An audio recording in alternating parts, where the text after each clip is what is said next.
Momen haru prajurit TNI kunjungi adik yang sedang jalani pelatihan, sang ibu terharu. Tengah beredar sebuah video yang memperlihatkan seorang kakak yang merupakan anggota TNI tengah mengunjungi adiknya saat pelatihan TNI. Sang adik tampak langsung memberikan hormat dan kemudian diperintahkan oleh sang kakak untuk melakukan push-up. Walaupun tak menggunakan alas kaki, sang adik tampak melakukan perintah kakaknya itu dengan mudah. Usai melaksanakan perintahnya, sang kakak yang merasa bangga pun tampak menepuk pipi adiknya itu.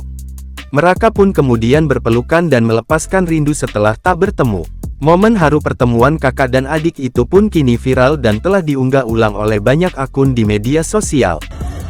1, 2, 3, 4, 5, 6, 7, 8, 9, 10.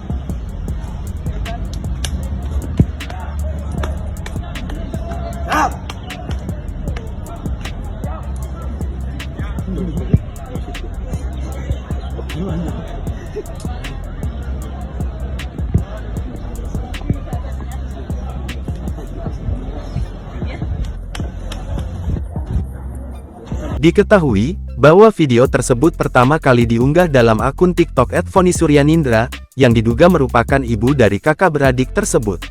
Dijelaskan bahwa peristiwa tersebut terjadi di Lanut Adi Sumarmo Skadik 405, Colomadu, Jawa Tengah.